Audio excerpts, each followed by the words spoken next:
Good morning, all dear students.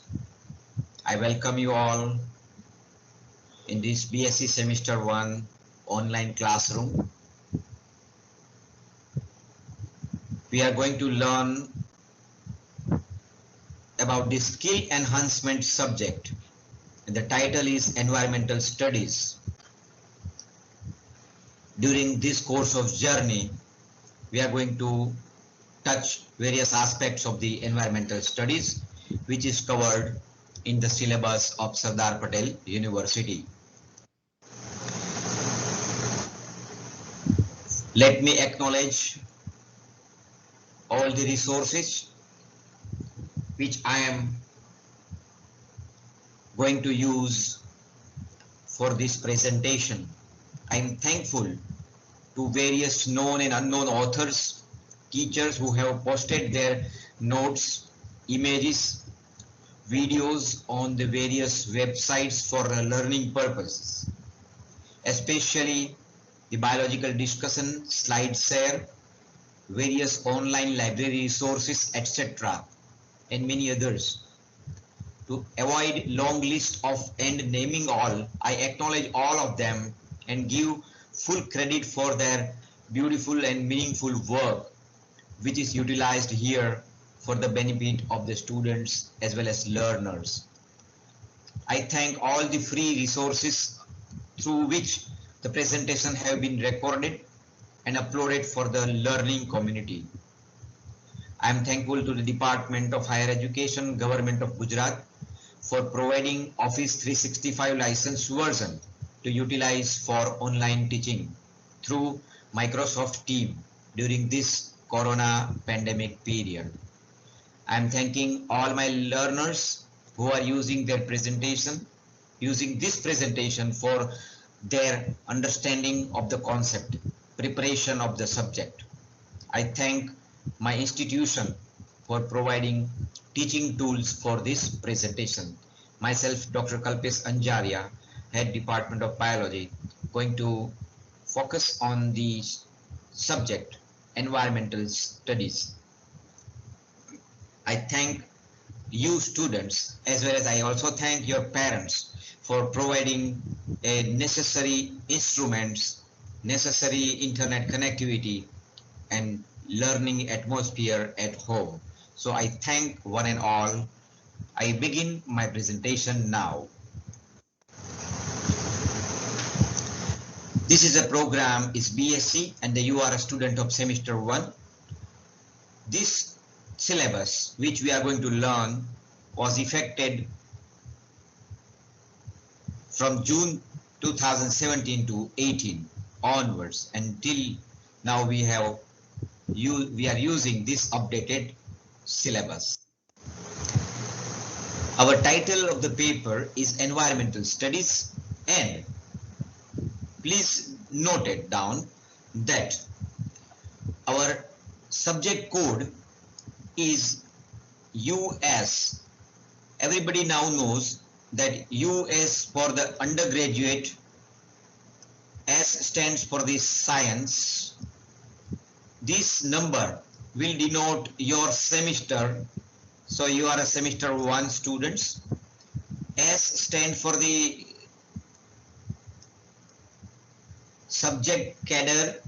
Here it is a skill enhancement. So it is from skill enhancement the word S has selected.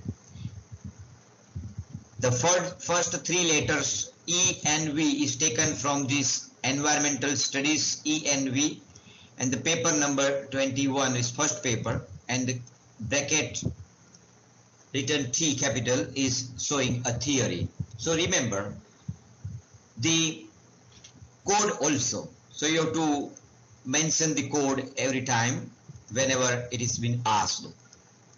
So I will just remove my highlighted points and we will start the learning.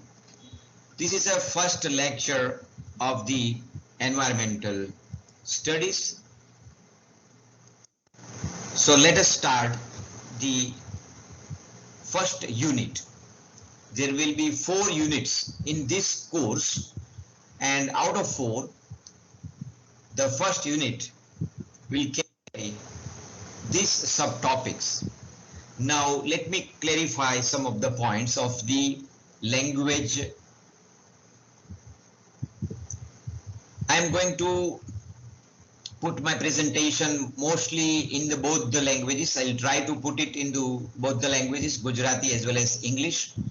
But the students who enrolled here in this college, majority of them belongs to Gujarati medium.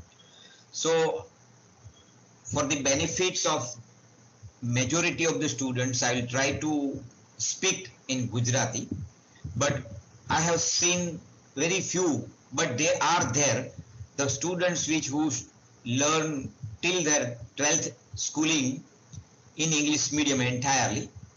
So for their benefit, all the presentation slides, the material which is displayed on your screen will be written in the English. So don't worry if I say something, if I speak or explain anything here in this Gujarati language, but for your benefit, the same matter is already displayed in front of you. So I request all English medium students to try to concentrate on the matter displayed here and try to understand what the topics is discussed. At the same time, I request all the Gujarati students that if I say something in English, then you try to learn, listen carefully, and also try to see what is displayed on your platform, on your display screen. So in coming future, you also have to turn towards the English medium. So instead of sticking to the English medium or Gujarati medium, I request be flexible as I am flexible for you. But even after completion of the presentation, if you have any doubt, you are feel free to ask me in the MS Medium, MS Team platform. So on that, I'll just share my ideas with you. I will try to explain.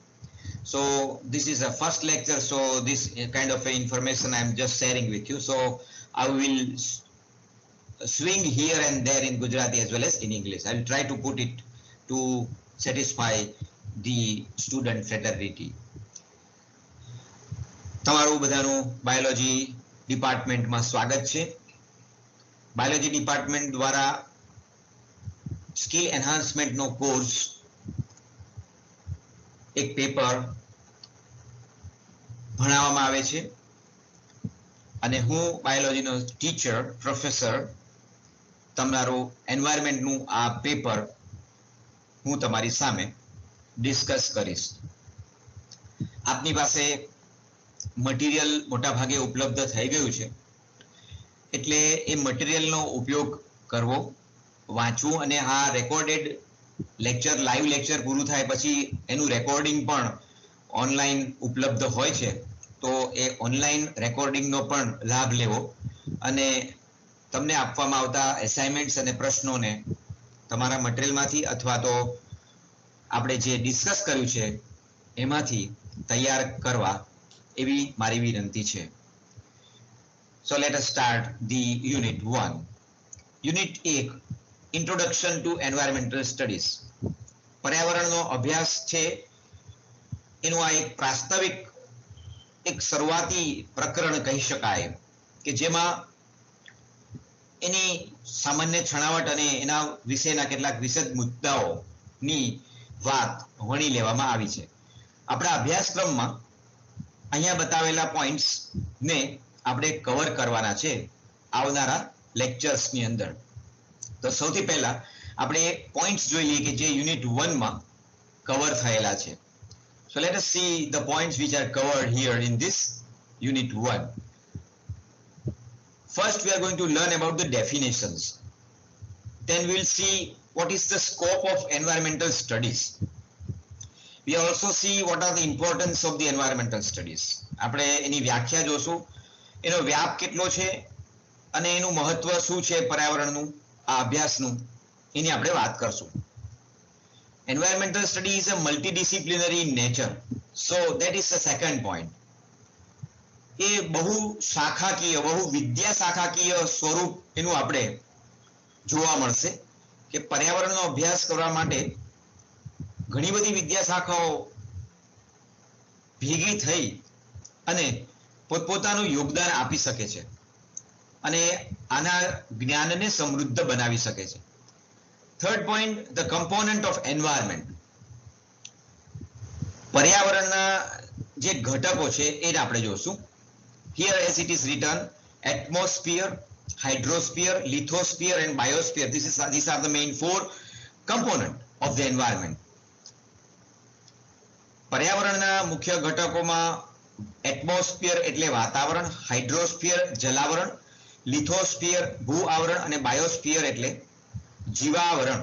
તો આનો આપણે અભ્યાસ કરવાનો છે. ત્યારબાદ we are going to see then after biogeochemical cycles. Here out of few cycles, only 2 cycles are covered in this unit 1 chapter, that is carbon cycle and nitrogen cycle. Carbon ચક્ર અને nitrogen ચક્રનો આપણે જૈવ ભૂ રાસાયણિક ચક્રો પૈકીના 2 ચક્રો તરીકે અભ્યાસ કરવાનો છે. બાયોજીઓકેમિકલ cycles. And in last, concept of sustainability and sustainable development. So these are the points which we are going to discuss in coming sessions. So today let us start with the very beginning. The first question may arise is, what is an environment? Generally everybody knows an environment. હું ક્લાસમાં જ્યારે વર્ગખંડમાં ભણાવતો હોઉં ત્યારે હું બધા વિદ્યાર્થીઓને પૂછતો હોઉં છું. અત્યારે હું પૂછું પણ તમે લોકો જવાબ બધા આપો ને બધા દૂર બેઠા છો તો આપણે એની ચર્ચા પણ કરશું. પણ પર્યાવરણનો અભ્યાસ એમાં ઘણી બધી વસ્તુઓથી આપ માહિતગાર છો. તેની કેટલીક વસ્તુઓને આપણે વણી લઈએ અને પછી આપણે એની એકચ્યુઅલ વ્યાખ્યા ઉપર આપણે જઈએ. તો વ્યાખ્યા કરવા માટે આપણે થોડીક સમજ મેળવી લઈએ. This environmental study deals with every issue that affects an organism. સજીવના સાથે સંકળાયેલી દરેક ઘટનાઓ ને એ આવરી લે છે. It is essentially a multidisciplinary approach that brings about an appreciation of our natural world and the human impacts on its integrity. આ એટલું બધું બહુ વિદ્યા શાખાકીય સ્વરૂપ ધરાવે છે કે જેમાં માણસ અને કુદરત વચ્ચેના સંબંધો આપણે મનુષ્યને સેન્ટરમાં રાખીને આપણે કરવું પડે એવું છે અત્યારે. કારણ કે આપણે જ પર્યાવરણને સમજી શકીએ છીએ અને પર્યાવરણનું સંતુલન રાખવું કે બગાડવું એ હવે સંપૂર્ણપણે આપણે પોતાના હાથમાં રાખ્યું છે. એટલે આપણે આ પર્યાવરણનો અભ્યાસ બહુ જરૂરી બન્યો છે. આપણે કુદરતને સમજીએ નહીં અને આપણે આપણી પ્રવૃત્તિઓ ચાલુ રાખીએ તો આપણને પહેલા ગાળે એમ લાગશે કે આ પ્રવૃત્તિ આપણા માટે માનવ સમાજ માટે બહુ ફાયદાકારક છે, ઉપયોગી છે, આ વસ્તુ સારી છે. પણ લાંબા ગાળે આપણને એના પરિણામો ખબર પડવા માંડ્યા કે આપણે પર્યાવરણને નુકસાન કરી અને આપણા ફાયદાનું વિચાર્યું હતું. તો આ એક ઇન્ટિગ્રિટીની એક વાત છે એ પર્યાવરણમાં આપણે ભણવાની છે. It is an applied science as it seeks practical answers to making human civilization sustainable on the earth's finite resources. પૃથ્વી પરના જે સીમિત સંસાધનો છે એનો આપણા માનવ સમાજની સભ્યતા ના વિકાસ માટે એની સાથે તાલમેલ સાથે કઈ રીતે ઉપયોગ કરી શકાય એના બધા પ્રેક્ટિકલ આન્સર્સ આ એપ્લાઇડ એન્વાયરમેન્ટલ સ્ટડીઝ આપી શકે છે. Its components include biology, geology, chemistry, physics, engineering, sociology, health, anthropology, economics, statistics, computers and philosophy and what not. આમાંથી શું બાકી રાખીએ પર્યાવરણના અભ્યાસમાં આપણે આગળ જતા જોશું એનું આ બહુ વિદ્યા શાખાકીય રૂપ. નેક્સ્ટ સ્લાઇડ ઉપર જઈએ તો જ્યારે આપણને વ્યાખ્યા પૂછાય એટલે તરત આપણે ગૂગલ સર્ચ કરીને જોઈએ અથવા કોઈ ડિક્શનરી ખોલીએ. હવે ડિક્શનરી ખોલવી, પુસ્તક રાખવું, નાની ડિક્શનરી તમારી પાસે હોવી એ બધું હવે સ્વપ્ન સમાન થઈ ગયું છે. તમારી પાસે પણ કદાચ હશે પણ હવે તમારા પછીની પેઢી પાસે તો હવે ડિક્શનરી હોય એ આશ્ચર્ય ઘટના હશે. કારણ કે હવે બધું on one touch available છે. The same way I just find out before I just say something on environment. એટલે તમે જે સર્ચ કરો છો ત્યાં મેં સર્ચ કર્યું અને મેં તમારી માટે એ સર્ચ તમે કરવાના છો એ મૂક્યું. If I search there on the internet and then if I ask internet or Google that what is environment, give me definition. So Google gave me this definition. It is pronounced as environment. ડિક્શનરીમાં હંમેશા એનું pronunciation કેવી રીતે થાય એ લખવામાં આવે છે. એની બે વ્યાખ્યાના રૂપમાં બે સંદર્ભો મૂક્યા છે. તો પહેલો અર્થ છે એન્વાયરમેન્ટનો પહેલો અર્થ છે the surroundings or conditions in which a person or animal or plant lives or operates. ઘણા બધા શબ્દોને ભેગા કર્યા છે. આપણે એક વ્યક્તિ માટે એક જ વસ્તુ માટે વાપરીએ. The surrounding in which a person lives, the surrounding in which animal lives, the surrounding in which plant lives, or the conditions in which persons lives, the condition in which animal lives, the condition in which plant lives.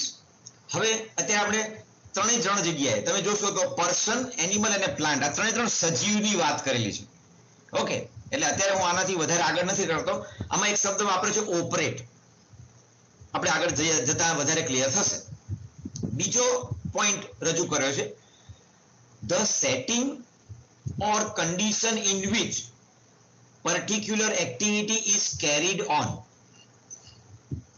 The setting or condition in which a particular activity is carried on. હવે આ તમને થોડુંક બાયોલોજીના teacher તરીકે હું કહું તે વખત તમને થોડુંક નવાઈ લાગશે કે આ એન્વાયરમેન્ટની વ્યાખ્યામાં અહીંયા આ શું કહેવા માંગે છે. એટલે કોણ ઉપયોગ કરે છે એના સંદર્ભમાં આ વ્યાખ્યા બહુ પ્રસ્થાપિત કરી શકાતી હોય છે. આપણે ઘણી વખત આપણા રૂમની અંદર આપણે કોઈ પ્રયોગ કરતા હોઈએ, લેબોરેટરીની અંદર પ્રયોગ કરતા હોઈએ અને એમાં એક ચોક્કસ ટેમ્પરેચર ઉપર એ ટેસ્ટ ટ્યુબની અંદર વસ્તુ રાખવાની હોય, તો એ ટેસ્ટ ટ્યુબમાં અમુક ટેમ્પરેચર પર એ વસ્તુ રાખી છે એટલે કન્ડિશન કરી. એ વસ્તુને અમુક ટેમ્પરેચર પર રાખવામાં આવે છે એટલે સેટિંગ કર્યું. તમે એને સેટિંગ ઓર કન્ડિશન, બરાબર, તમે ટેમ્પરેચર સેટ કર્યું તો એ સેટિંગ ઉપર તમે કામ કરવાના છો. અથવા તમે એવું માધ્યમ પ્રોવાઈડ કર્યું કે 25 ડિગ્રી ટેમ્પરેચર રહે. સો in that condition 25 degree temperature વાળી કન્ડિશનમાં કોઈ ચોક્કસ પ્રક્રિયા થઈ રહી છે, થવાની છે, કરાઈ રહી છે, તો એ પણ એન્વાયરમેન્ટ છે. એટલે એમ કહી શકાય કે આ ચોક્કસ પ્રક્રિયા કરવા માટે એને આવું એન્વાયરમેન્ટ પ્રોવાઈડ કરવું પડે. Do you got my point? કોઈ ચોક્કસ લેબોરેટરીની અંદર કોઈ ચોક્કસ પ્રક્રિયા કરવા માટે બે રસાયણો ભેગા કર્યા, એને તમે અડધો કલાક માટે કન્ડિશન આવી 25 ડિગ્રી સેન્ટીગ્રેડ ઉપર સેટ કરી અને મૂકી રાખો અને કલાક પછી તમે જુઓ તો પરિણામ આવશે. આ પરિણામ માટે તમે એક આખું સેટ કર્યું કંઈક કન્ડિશન. તો આ આખી ઘટનાને તમે પર્યાવરણ કહી શકો. આ પર્યાવરણમાં આ પ્રક્રિયા શક્ય બને જો ટેમ્પરેચર બદલાઈ જાય અથવા સમય વધી જાય, ઘટી જાય તો આપણને જોઈતું પરિણામ ન મળે. તો અહીંયા પણ પર્યાવરણ શબ્દ વપરાયો. પણ સામાન્ય રીતે આપણે પર્યાવરણ આવડે એટલે આપણે એવો જ વિચાર કરીએ કે પર્યાવરણ એટલે હવા, પાણી, પ્રદૂષણ. હવે તમે આ બધા શબ્દો વાપરતા જરા જોખમી છે. બધા ગમે ત્યાં ગમે તે શબ્દ વાપરતા નહીં. હું પર્યાવરણ કહીશ એટલે ઘણા લોકો વાતાવરણની વ્યાખ્યાઓ ચાલુ કરી દેશે. પર્યાવરણ એટલે હવામાં અને આનું તેનું બધું કરશે. એટલે હજી પર્યાવરણ શબ્દ આપણે બહુ વેગલી, આપણે કોઈ ચાની કીટલી ઉપર ઊભા થઈને ચર્ચા નથી કરતા. આપણે વિજ્ઞાનની પરિપ્રેક્ષ્યમાં હવે ભલે બીજા લોકો જે કે સમજે એ, પણ વિજ્ઞાનના વિદ્યાર્થી તરીકે હવે આપણે બધાએ આ સમજવું જરૂરી છે. અને આશ્ચર્ય થાય કે આમાં અત્યારે એ ગ્રુપના એટલે કે મેથેમેટિક્સ ભણનારા વિદ્યાર્થીઓ જે બાયોલોજી ભણ્યો જ નથી, 11મા 12મા ધોરણમાં પણ જેને જીવ વિજ્ઞાન ભણ્યો નથી, એ વિદ્યાર્થીને પણ પર્યાવરણ ભણાવવું ફરજિયાત સરકારશ્રીએ બનાવ્યું છે. આ ભલે મારે વાત શરૂઆત કરવી હતી, પણ હું તમને બધાને એમ થાય કે આ બધું મેં અત્યારે અથવા સરકારે કહ્યું છે અથવા પર્યાવરણ એક વિષય છે એટલે તમને મૂકી દીધો એટલે મારે ભણવો પડશે. ના, આની પાછળનું બહુ દૂરદ્રષ્ટિતા છે. અત્યારે આપણે ચારે બાજુ જોઈ રહ્યા છીએ તો બધા અધિકારીશ્રીઓ જે સરકારશ્રીમાં હોય અથવા કોઈ કંપની નાખવાની હોય, તમે તમારા ગામમાં નાનકડું કારખાનું નાખવા માંગતા હો, તમારી પાસે પૈસા છે, બધું જ છે, કોઈક માણસોને હાયર કરીને તમે નાખી દો, પણ પર્યાવરણની જાળવણી કર્યા વગર અથવા તમે એનું સમજ્યા વગર તમે નાખો તો નુકસાન થાય છે એવું હવે આપણે સાબિત થઈ ચૂક્યું છે. માટે દરેકે દરેક, એ આર્ટ્સનો વિદ્યાર્થી હોય, સાયન્સનો હોય, એન્જિનિયરિંગની બ્રાન્ચનો હોય, એને પર્યાવરણ કે બાયોલોજી સાથે લેવા દેવા ના હોય તો પણ લો કાયદાનો વિદ્યાર્થી હોય, પહેલા વર્ષમાં કોલેજમાં આવે એટલે ફરજિયાત આ વિષય એને ભણવો પડે સમગ્ર ભારત વર્ષમાં એની પોતાની ભાષામાં, અંગ્રેજીમાં અથવા પોતાની માતૃભાષામાં. આમ કરવાથી અત્યારે બાયોલોજીના વિદ્યાર્થીઓને તો હું અત્યારે ફૂડ ચેઇનની વાત કરું, આહાર શૃંખલાની, તો એને તરત ખબર પડશે. પણ મેથેમેટિક્સનો સ્ટુડન્ટ બેઠો છે મારી સામે ને એને હું કહું કે આ તળાવમાં માછલીઓ એટલે જીવે છે કારણ કે એમાં આટલી આટલી લીલ છે. હવે એને મગજમાં જ ના આવે કે આ લીલ અને માછલી બે વસ્તુ જુદી છે ને એને આ શા માટે એ કહે છે, તો હું લીલને ખતમ કરી નાખું તો માછલી કેવી રીતે જીવી શકશે? અથવા એ માછલીના તળાવમાં જાય તો કોરું એકદમ સરસ મજાનું પ્યોર એક્વાગાર્ડનું પાણી ભરીને એમાં માછલીઓ મૂકી દેશે તો એ શું જીવી શકશે? એને તેમ કેમ નથી જીવતી? આ માછલી આવા ગંદા પાણીમાં છે, એમાં આટલી બધી લીલ છે ને કેવું બધું છે તળાવમાં, આવું બધું, તો આવા બધાની સાથે અરે એટલી સરસ મજાની માછલી છે, લાવ હું એને કાઢીને મારા ઘરે સરસ મજાના એક કાચના એક્વેરિયમની અંદર હું મૂકું કે જે પાણી ચોખ્ખું હોય. એ વિદ્યાર્થીને પોતાની દ્રષ્ટિએ પોતે જે પીવે ને એ વસ્તુ બીજા બધાને સાથે સાંકળે. આ કોન્સેપ્ટ એ વિદ્યાર્થીઓનો, હવે તમારો, તમે ભવિષ્યના અધિકારીશ્રીઓ છો, તમે ભવિષ્યના નિર્ણાયક એવા વ્યક્તિઓ છો કે કદાચ તમારામાંથી કોઈ પોલિટિશિયન બને તો પણ કોઈ પ્રોજેક્ટ નાખતા પહેલા જો તમે કોઈ કરપ્શન ન કરવાના હો ને બહુ શ્રેષ્ઠ વિદ્યાર્થી તરીકે, કોલેજના વિદ્યાર્થી તરીકે બહાર આવો, અમે સારા નાગરિક બનાવવાનો જ પ્રયત્ન કરીએ છીએ, પણ છતાંય ઘણી વખત અમે નિષ્ફળ જઈએ છીએ અને તમે જે છો એ જ બની જાઓ છો, અમે બનાવવા માંગતા તે બનતા નથી. તમે શ્રેષ્ઠ નાગરિક બનો અને એવા કડક કાયદાઓની સામે તમે કડક રહો, કારણ કે તમારે પર્યાવરણને બચાવવાનું છે, પણ પર્યાવરણને બચાવવા માટે તમને પર્યાવરણ શું એ ખબર હોવી જોઈએ. પેલી મધમાખી મારા ઘરની આસપાસ મધપૂડો છે અને મારે મધપૂડાને ખતમ કરી નાખવો, તો મધપૂડો ખતમ થઈ જશે તો મારા ઘરે અનાજ આવતું બંધ થઈ જશે. મધમાખીઓનો નાશ કરી શકાય નહીં. કરવા ગયા તો આવનારા 50 વર્ષોમાં આપણી પાસે અન્નનો એક દાણો નહીં હોય. આ મધમાખીઓ નાની નાની છે, આ પતંગિયા નાના મોટા છે, નાના મોટા સજીવો છે પૃથ્વી ઉપર. આપણને એમ થાય કે આપણે જ સર્વસ્વ છે. ખરેખર હવે તમે જેમ જેમ ભણતા જશો ને ત્યારે છેલ્લે અંતમાં એવું લાગશે કે પૃથ્વી ઉપર બધું જ લિંકમાં છે. એમાંથી ક્યાંય પણ કોઈક જગ્યાએ કોઈ કડી ખસાડી લેવામાં આવે ને તો આખી સૃષ્ટિ ખતમ થઈ શકે છે. સિવાય એક વસ્તુ ખસાડશો ને તો આખી સૃષ્ટિ પર ઉપકાર થશે અને કોઈ ફેરફાર નહીં થાય. અને એ કડી છે માણસ, મનુષ્ય. મનુષ્ય એવી જગ્યાએ છે કે એને કોઈ પણ જગ્યાએની લિંકમાંથી એને ખસાડી દેવામાં આવે ને તો એ કડી ક્યાંય તૂટતી નથી. મનુષ્યનો કોઈ રોલ જ નથી, પણ મનુષ્ય સિવાય દરેક વસ્તુનો રોલ છે. મનુષ્ય પોતે માત્ર રોલ એવો વિચારે છે કે આ મારે ઉપયોગી છે, નાનકડી કીડી પસાર થાય છે એ મને ઉપયોગી છે નથી એટલે હું એને મારી નાખું. આવા જીવડા ચારે બાજુ મારા ઘરમાં થાય છે. સ્વચ્છતા રાખવી જરૂરી છે, એને દૂર કરી શકાય, પણ એની જાત ખતમ કરવા માટે આપણે રસાયણોનો ઉપયોગ કરીને આપણા ખેતરોમાં પણ એને દવાઓ છાંટીને ખતમ કરવા માંડ્યા છે. ત્યારથી બહુ જ ખરાબ પરિણામો તરફ જઈ રહ્યા છે. અમે તો વચ્ચેના સમયમાં છીએ, તમારા પછીનો સમય તો બહુ જ કઠિન આવશે, તમે અમારી ઉંમરના બનશો ત્યારે. માટે મારી સામે બેઠેલા ભવિષ્યના અધિકારીઓ, આઈએએસ ઓફિસરો, કર્મચારીઓ અથવા કોઈ નેતા, આમાંથી કોઈ વડાપ્રધાને બનશે, કોઈ નાણામંત્રી બનશે, કોઈ પર્યાવરણ મંત્રી બનશે, તમને હસવું આવશે, મને નથી આવતું, કારણ કે મને ખબર છે કે તમારામાંથી બનવા, તમારે ન બનવું હોય તો બરાબર છે, પણ તમે બનશો ત્યારે આવા કોઈ લેક્ચર્સ તમે સાંભળ્યા હશે પર્યાવરણ એટલે શું? તમને અત્યારે 5 માર્ક 2 માર્ક વ્યાખ્યા આપી દેશે, પણ જીવન જીવવાની પદ્ધતિ આપી દે, નિર્ણય લેવાની તાકાત આપી દે, એવું ભણો તો જ આ ભણતર ઉપયોગી. એ કોઈ પણ વિષય હોય, કેમેસ્ટ્રી છે, ફિઝિક્સ છે, બાયોલોજી છે, તમારું મેથેમેટિક્સ છે, અને ભણવું હોય તો જ ભણવા માટે બેસો.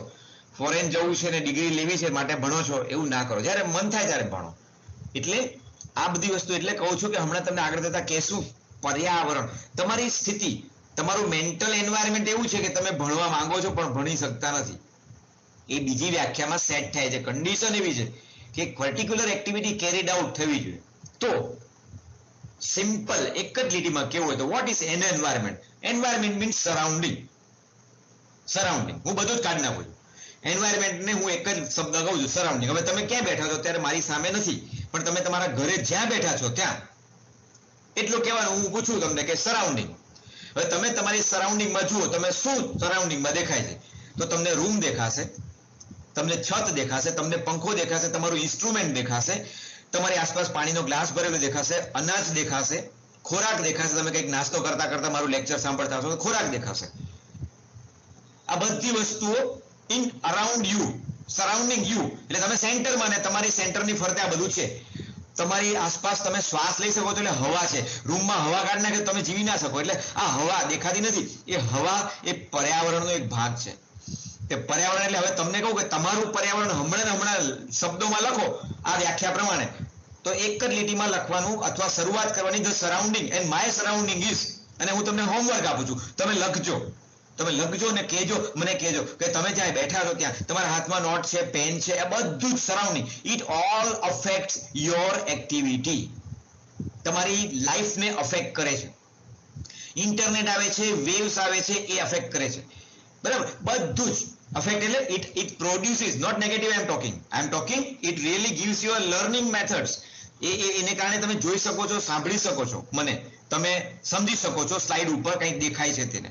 તો આ બધી વસ્તુઓથી પર્યાવરણ એટલે હવે પર્યાવરણ એટલે હવે તમે ક્યાંય જશો ને એટલે કોઈ સેન્ટરમાં રાખવાનું એનું પર્યાવરણ, તમારા ગામનું પર્યાવરણ, તમારા ગામમાં બરોબર વચ્ચે જઈને ઉભા રહેવાનું. વચ્ચે જતા નહીં, પાછા રોડની વચ્ચે ના ઉભા રહેતા, પણ તમે વિચારજો તમારા ગામનું પર્યાવરણ એટલે શું? પર્યાવરણ એટલે surrounding of your village. Surrounding of your village તમે લિસ્ટ આઉટ કરજો, ખાલી લિસ્ટ આઉટ કરજો. અત્યારે બધું લિસ્ટ એકદમ બનશે, જેવું બનશે.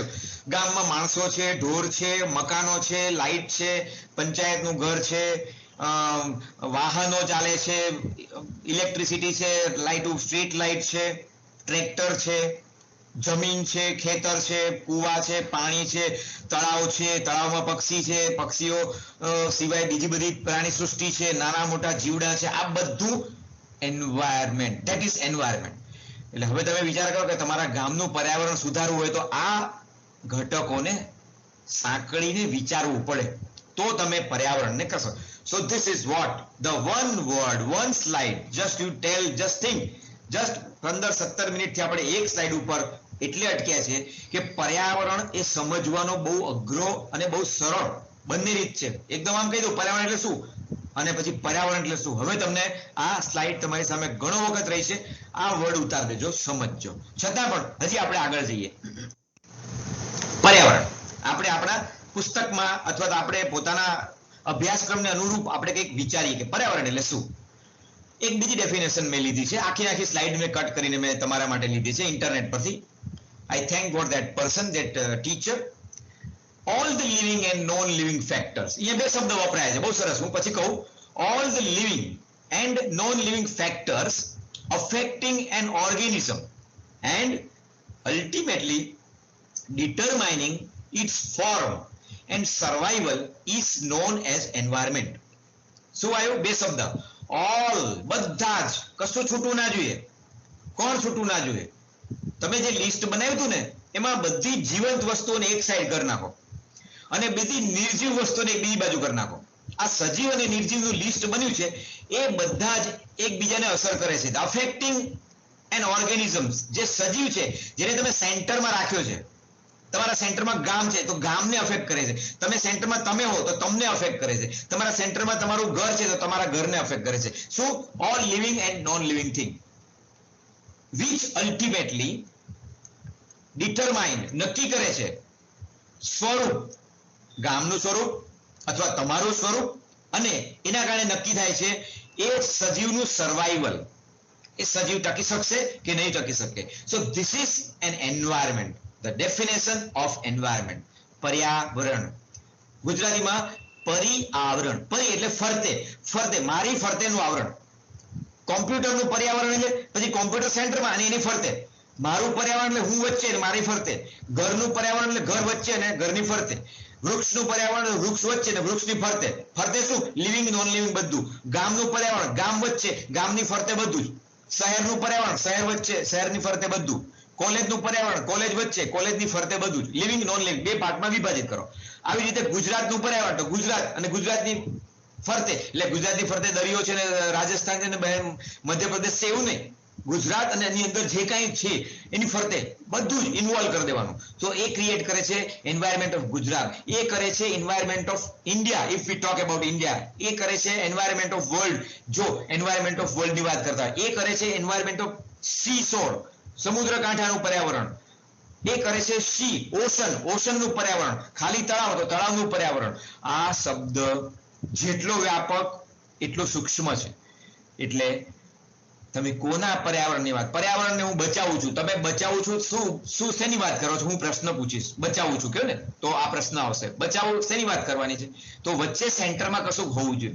સેન્ટરમાં પૃથ્વી છે, પૃથ્વીનું પર્યાવરણ બચાવવાનું છે. તો હવે પૃથ્વીની અંદરનું બધું લિવિંગ અને નોન લિવિંગ હવે બધાના બેલેન્સ કરવા જાવ તો બહુ તકલીફ થાય. એટલે બહુ નાના એકમથી આપણે પર્યાવરણને બચાવવાની શરૂઆત કરીને નાનામાં નાનો એકમ તમે છો.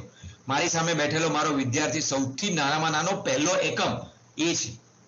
ત્યાંથી આપણે શરૂઆત કરવાની છે. So this is the depth of the definition. આ પર્યાવરણના શબ્દની ઊંડાઈ છે. અત્યાર સુધી ગોખતા હતા, બરાબર.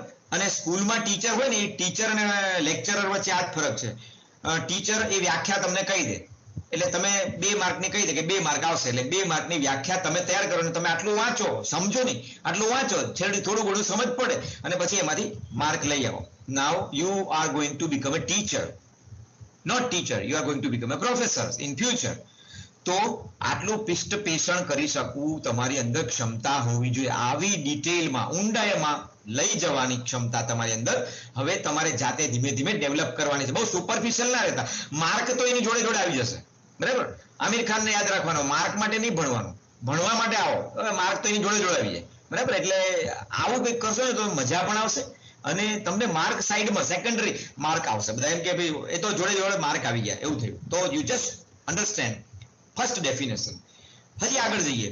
એક ડેફિનેશન થી સંતોષ નથી, ચાલો બીજું જોઈએ. all the external factors influencing the life and activity of people, plant and animal.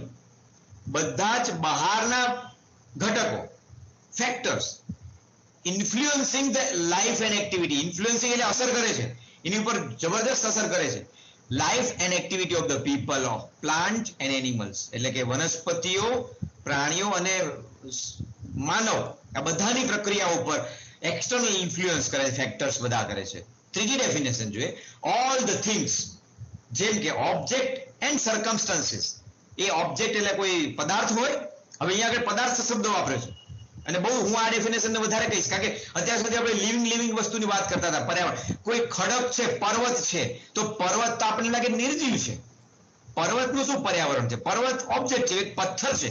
પથ્થર એ ઓબ્જેક્ટ છે, એનું પર્યાવરણ, પર્યાવરણ એ કશું જ. અને હવે તમે જેમ જેમ આગળ વધશો ને એમ પૃથ્વી ઉપર આ સૃષ્ટિમાં અત્યારે તમને એક વ્યાખ્યા શીખવાડી છે, સજીવ અને નિર્જીવ.